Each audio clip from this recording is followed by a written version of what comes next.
everybody. Welcome to the VOX podcast. My name is Tim Stafford.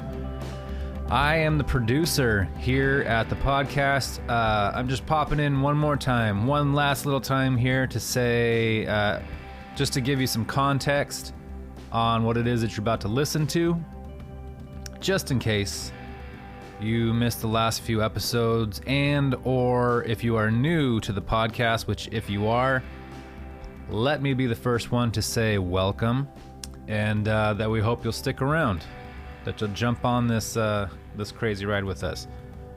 So, what we've been doing this month is a series of mini episodes. Mike gets a ton of emails in, asking questions, asking for clarifications, pushing back on something, just a myriad of different topics. And so from time to time, we like to get together and just dig into the mailbag and discuss some of the questions that come in, especially if there are some themes that seem to have popped up.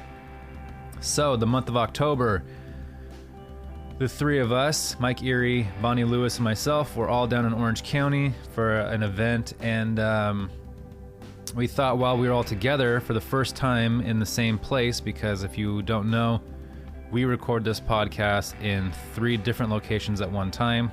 I'm out here in California.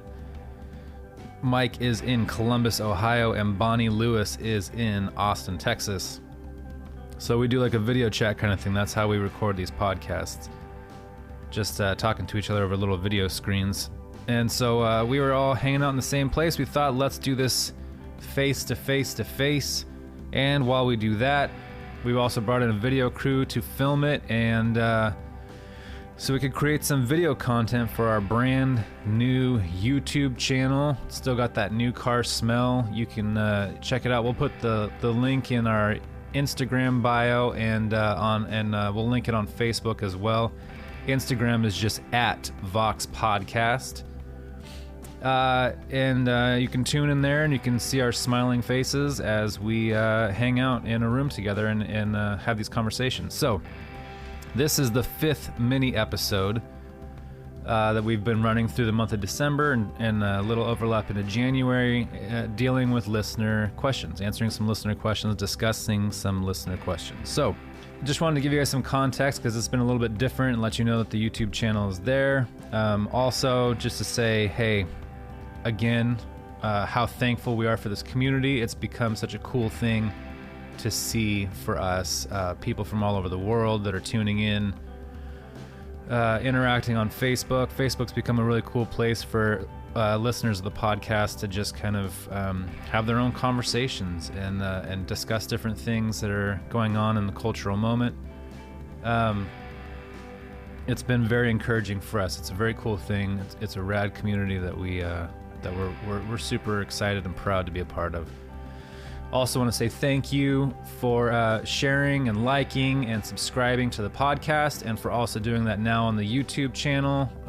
Every time you guys tune in and you like it or you leave a review or a rating, it helps us out tremendously. So thank you for doing that. And thank you so much for those of you who support us through Patreon and through Tithely, because the VOX podcast is completely listener supported. So that's pretty rad in and of itself. All right.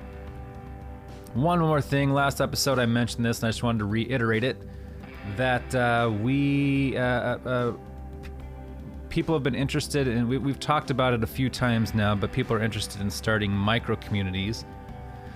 And real short, what those are is people meeting in homes and eating meals together and discussing topics, discussing things maybe from the podcast, or discussing things that are more relevant to where you are and what you're going through. And the micro communities are kind of a physical, tangible offshoot of the podcast itself, meaning that they are founded on the same tenets of creating a safe place for people to come and to ask questions, have hard conversations, to be in process together, folks coming together with that may not agree theologically on different issues, but can agree that Jesus is who he says he was and is who he says he is, and break bread together and have these conversations and kind of be in each other's lives. And we've been doing one in my town. I've been hosting one, my wife and I, for a few months, and it's been pretty cool. And so there's been a lot of interest from people all over the United States, well, not just the United States, all over the world actually, emailing in, asking about how to start one of these or how to join one if there is one going in the area already. So last episode I posted on Facebook, I asked if you are interested in being a part of one of these, or if you're interested in hosting one of these in your home, to send me an email at tim@voxpodcast.com. And I'll add you to the list that I'm putting together, and then hopefully we're going to try to get everybody connected together. We're trying to figure out the best way to do that still, but I've gotten a ton of emails just since we re-announced that again. A lot of people that are interested in doing this. There's a ton of people in Plano, Texas. I don't even know if that's how you pronounce that, but I got you guys all grouped together, and I'll make contact with you. Pretty cool. Awesome stuff. You guys are pretty cool. All right. Here we go. This is the last mini episode of this little crop. Mike Erre, Bonnie Lewis, and me. Thanks for listening, guys. Sorry. Hey, everybody. A very giggly Bonnie and Tim, joined by yours truly here at the VOX podcast. Oh, dang. Straight from Gold Pacific Studios. We are here, and Tim, I first of all, if we're launching YouTube, so you're probably sick of me saying that, but if you're watching it, if you're not, let me give you reasons why you want to watch it. A, Tim is in his tweed freaking jacket with elbow patches. If you want to say, hey, oh, Captain, my Captain. Oh. This is where you go. English. Tim, tell us a little bit about. That punches me right in the tear ducts. I know, right? Every time. Because you're a Every professor time. of English. It's true. And what better outfit to wear? There's none. There's a mantle that when you put the tweed on, it's like, respect. Prior to the tweed, it's like, that's Tim. Put the tweed on, it's like, ooh. I wish I could say that Tim. that's how it was when I were in the classroom, but for some reason, it didn't quite command that authority. Do you? How would you handle? Let's say Bonnie and I were your students in your class. How do you think you could deal with that? I don't think I could. Okay, perfect. And then the second reason YouTube worthy is Bonnie. Now, people ask why comments about her hair. I'm fascinated. I'm fascinated by the process. I'm fascinated by the art and the science. I'm fascinated by the amount of product that is spent, I'm sure. I don't know, is that true? I said to Sai the other day, I think I found my products at work. And he goes, oh, good. So we can stop buying all the products to try them out. Oh, boy. I said, yeah, I think so. so Bonnie, describe your hair right now. It's just in a top knot. Top knot. Top knot. So Bonnie, I don't know what the Apostle Paul would think of this, because your ears are exposed. Oh. And I don't know. But my tattoo's covered up. True. So we're 1 for 2. And then I've literally worn the same outfit all week. I so know, what in the it's world? maybe a little smelly, but enough hair and wardrobe nonsense. We've got some business to get to. Do you want to talk about the weather? Yeah, gosh, you know we what? haven't touched that today. Because I'm in Southern California.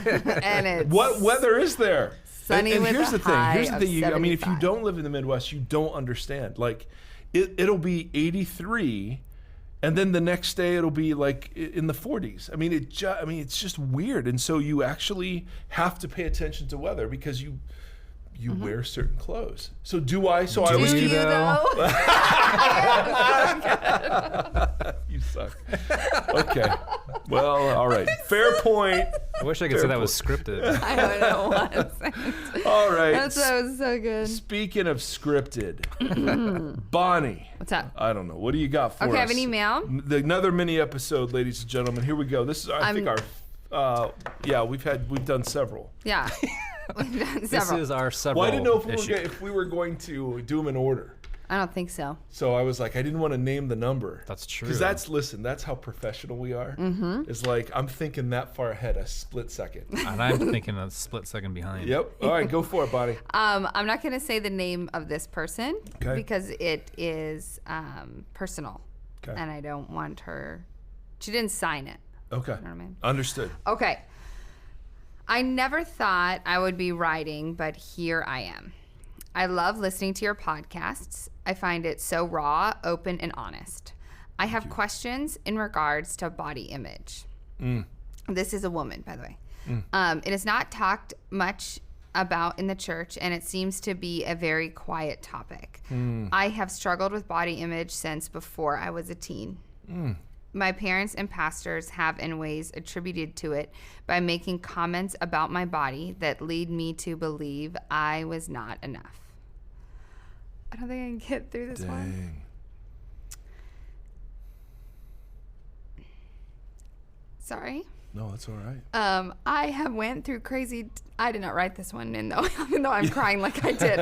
I have went through crazy dieting, was on the verge of anorexia, and over-exercising to failure to attain the quote body. I am 26 years old. I am still struggling and still haven't attained that body. I had a period of infertility, which may have been because of being underweight and mentally sick. Today, I am a mom of 2 toddlers, and I'm still living in slavery to body image. I'm tracking every bit of food and exercising 8 hours a week. I want to find balance and healing, but I don't know where to start. I feel the Spirit calling me to freedom, but I am afraid to let it go. Wow. If there are any resources or passages you can refer me to, I would greatly appreciate it. Wow. Bonnie, do you want to share a little bit about you? Yeah. I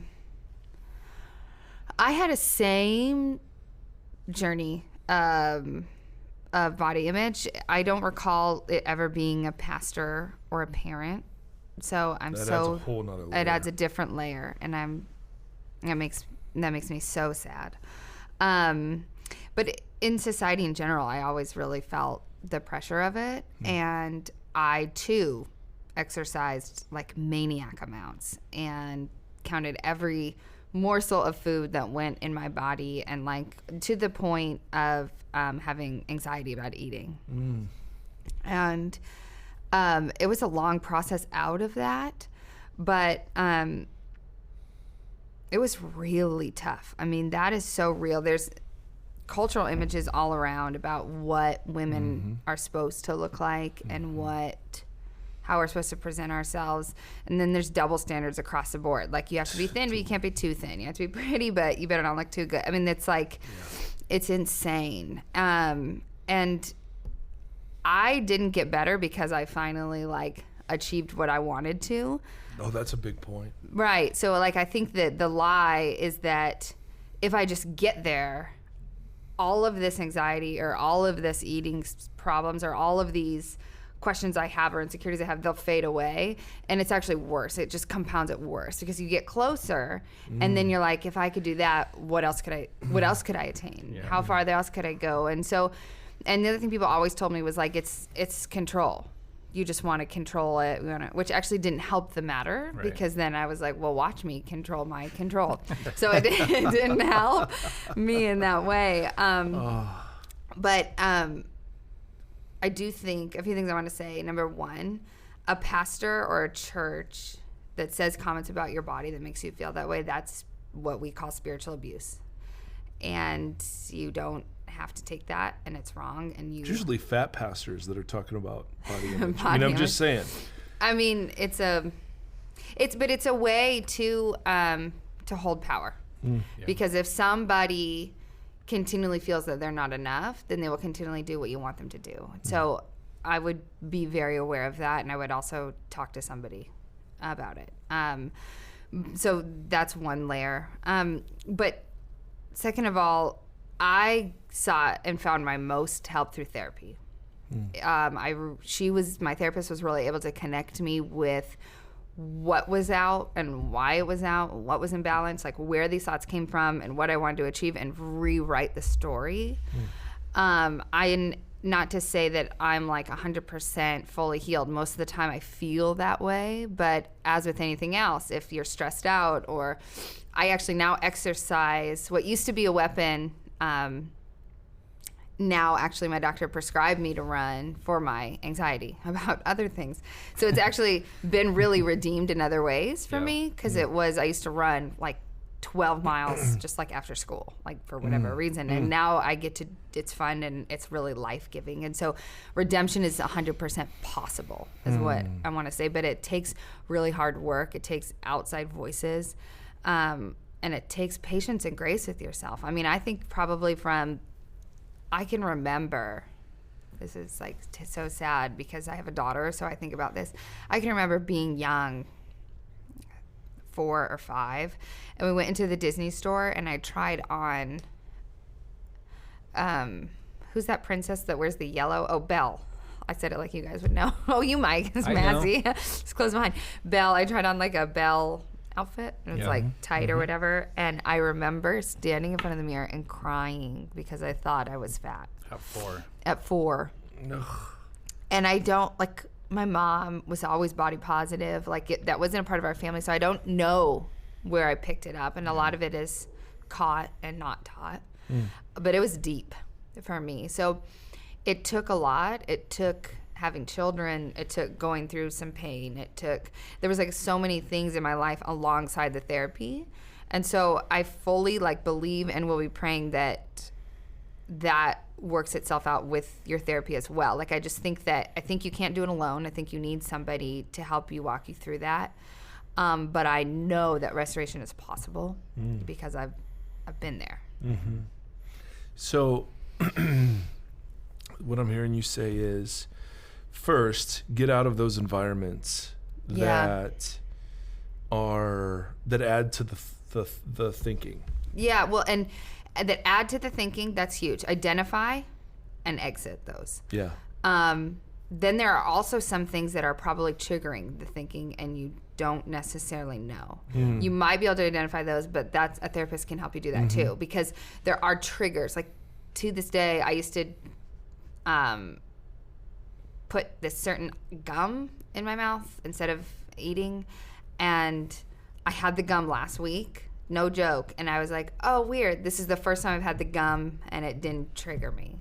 Like, so there's stuff, and like it goes into your neural pathways and it literally like creates a habit. So you might be being triggered by certain things, but to identify those and stay away from those for a while is a good idea. So what's healthy spirituality look like? How do we so therapy, of course. How do you bring a spiritual emphasis or conversation or connection into something like this? Yeah. Gosh, that's a good question. It was so tied up for me, as well as finding my worth as like a woman in ministry, that's kind of a different path. But I think the things that helped the most was actually taking the image off the body, like take that off the table, put it over here for a minute, and let's talk about everything around the body and around the word. So understanding like who I am and who I am in Jesus, and not like what necessarily what he says about me, but giving grace for myself was my biggest thing, because it's a shame spiral, right? So you exercise 8 hours that week and then you're bummed you did that. And so then you're down on yourself, and then you make a choice that is probably a trigger, and then you're right back to where you started again. So it's this odd shame. So understanding a grace aspect is huge. And then I also think identifying the difference of like what Jesus says about women and what the world is saying, and why those are vastly different things. You know what I mean? Yeah. Bonnie, thanks for being so honest. I would just encourage you, first of all, thank you, and I applaud your courage for writing in and being so open. I have had some experience with significant people in my life who've gone through similar things, and I can only imagine the fertile ground for people to say the wrong thing. You know, I mean, this is one that's, I think, difficult to enter into. unless you've been there. Yeah.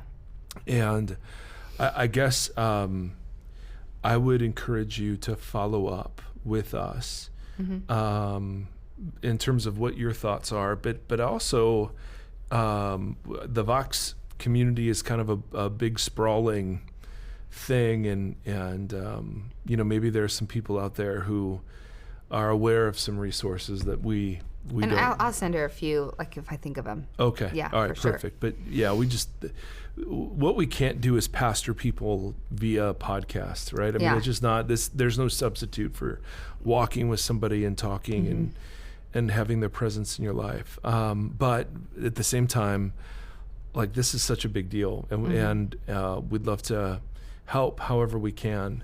If I can add, just two kids, she's a mama too. If you haven't told your husband, you should definitely tell your husband and like be truth about the extent of it. Because I think that's a huge thing. I think coming from my experience, it can be easy to convince yourself that your husband loves you or finds you attractive because you look a certain way. So then, of course, also with all these weird messages that are being told that, like, if your husband cheats, it's your fault, or he's seeing all these people in the world and you're at home, like, in your PJs with your toddlers. I'm serious. Like, those have been told to me. If that's what's happening, then of course you're not going to stop exercising or whatever. And like, as soon as I said to my husband, like, hey, this is a thing and it's trapping me, he was like, oh my God. Like, he had no idea I had tied those two things because they were so far removed from him, for him. Well, yeah. So sometimes I think we just assume a lot into the storyline. So I think your husband, and hopefully would be a very sound board for you to go, oh, okay, that's not right, and then be able to walk with you. Yeah. Tim, you want to add anything? No, I'm sorry. Yeah, that's so brutal. We're sorry. Please let us know what else we can do, and if any of you are listening and have other thoughts, we'd love to hear them. Yeah. And anyway, I'm very grateful for the way in which our little community is willing to go, to these kind of hard places, because these are things, like she said, I mean, they're rarely talked about, and yet, it dominates. As I listen to my sweet daughter's friends, I mean, that's the conversation, and it's absolutely crazy. And there's nothing in my male experience that can understand the pressure, subtle or overt. Yeah. I mean, it's absolutely nuts. I just don't like. What's nuts is that the cultural demands that are somehow picked up. It's not nuts to deal with that. It's just nuts that you have to. Yeah. Yeah. Agreed. Oh my goodness. And so. And it actually piggybacks off the episode we did too about being a biblical woman. Unfortunately, in many churches, that gets really tied in. Well, yeah, one of the For sure. Well, yeah, you're sexually available to your husband all the time. Yeah, and like and part of that need to is look away that it continually is in his, like what he wants. Because you're in or competition. His favor. Yes, exactly. Which how freaking awful. I mean, not only slanderous against the biblical teaching in marriage about self-sacrificial love, but I mean, how ridiculous to give men that out, and men that automatic distrust. Yeah. Like, why is it assumed that you're out like prowling? Right. I don't understand that. Yeah. And to put the pressure on the women. Absolutely. Yeah. I mean, if anyone's going to be out in my marriage, it's Justy. You know what I'm saying? It's like, okay, I mean, I'm just saying. Yeah. I think everyone would understand. No, but it's real. So I do. Oh, yeah. Dang it. All right. I'm sorry. Can I say one more thing? Of course. Oh my goodness, yes. If you do happen to go to another pastor or an elder board and they don't believe you, that doesn't mean what you're saying isn't true. It means that to believe you would cause a big problem in the church probably, but you don't have to stay there. About your body? Like if she goes there and says, Oh, okay. These comments he's making. Oh, got it. Yes. I hear it as this. Yeah. And they act like you're the problem, you're too sensitive, whatever it is. Right. You can walk away. That's not on you. Right. That's not your problem. Right. You're still right. Got it. Talk about things that need to be deconstructed. Oh boy. Yeah. And going back to one of the earlier minis, this is why we do what we do, right? And it's not because we're all awesome. It's really not. I'm the biggest sinner in this room, literally. I'll take you to task. And nope, no way, man. No freaking way. You have your tweed on. Because you have tweed, bro. Yeah, so you can't. How can Take you to that? task on that. If Jesus were walking around today, he wouldn't have a robe on. He would wear a tweed sport coat with elbow patches. All right, I concede. And probably corduroy pants with the knees worn out from praying so much. No, there you go.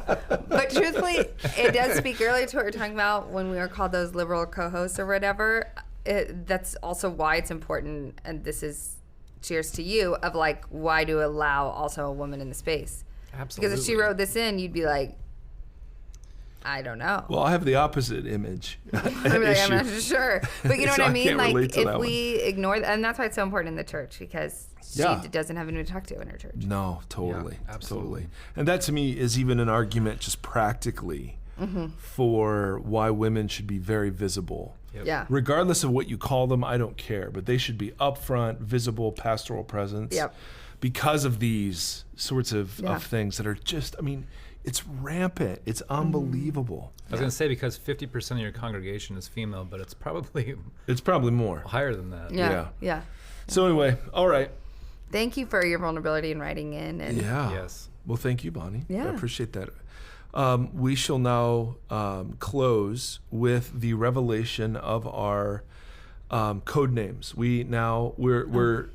We're hiring a VOX security team, we are not. And- I said that Erre looked like my bodyguard. and so we want to have just very quickly what our nicknames. So if we had security, what our nicknames would be. All right, what would you name yourself, and then what would others name you? All Okay. right. So Bonnie, what would you? What we would do, but what someone else would Yes, follow. yes. I said mine would be Beyonce, and then you said you would call me Queen Bee. I would totally call you Queen Bee. Maybe that's how we should do it. Is Andy Lara we used say to what call it me would be, Queen and Bee. then you say what it should be. Well, that's what I thought I was setting up there. Oh, I thought you were saying that we would say both. Oh, no, sorry, I'm my sorry. bad. But I'm I giving ruined myself it. an out. All right, do it. All right, what would yours be? Jeremiah Johnson. Was a bullfrog? No, Jeremiah Johnson was the Robert Redford movie. Go on.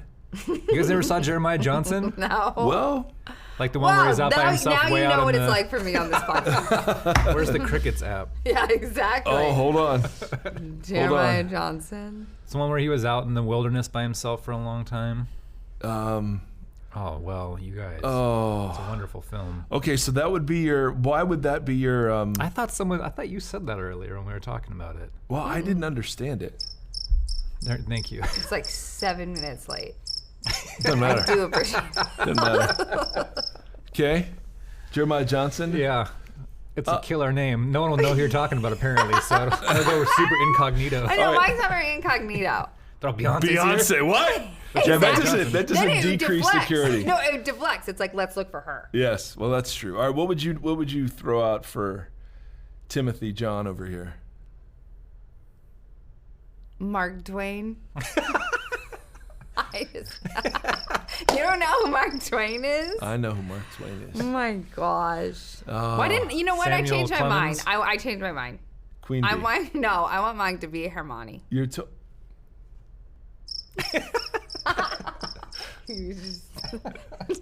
okay. This game went nowhere Okay, fast. what's yours? Because this is not your Patronus, okay? This I didn't is say it was my. your You've already security said my Patronus. My nickname. security Yeah, we nickname established our is Patronuses Hermione. on the previous episode. Man, you're the confused dolphin? one here. Yeah, a Yeah. dolphin. What was mine? The Ohio defensive line. Yes! Ohio State I defensive know. line. Title. Okay. And what was yours again? Jeff Bridges. Oh, that's right. Oh, yes. That's right. Okay. So you would do Jeremiah Johnson. I would shorten it to Grizz. Grizz. Just oh, Grizz. Grizzly Adams. Grizzly Is that what you Adams, said? Grizzly Bear. I mean, that's where I'm kind of looking at, just going for the hair. Queen Bee, and then I would dub myself Millennium Falcon, shortened to MF. Okay. That MF is on the move. Yes, that's what I'm talking about. Unless you guys have a better one. No, I think you're an MF. I don't think I do. All right, friends, thank you so much for tuning in. Until next time, may the Lord bless you and keep you. May the Lord shine his face upon you and be gracious to you. May the Lord lift up his countenance to you. And in these days, may he give us peace. Thanks. I'm starting to get this nervous feeling that I think Tim's being kind, and what if he's All right, actually here, we're being good. mean Let's to go. me? Exactly. Oh no. You'll never know. I'm not gonna go to I was just going to ask you the same thing. You kind of did it pretty straight, where I think there was a little bit of truth in there. Like you caught yourself halfway through. You're like, oh, I can't say that. But you started with it. All right, Tim Speed. Started confident. Straight rooted. Tim Speed. All right, it's all you. All right, here we go.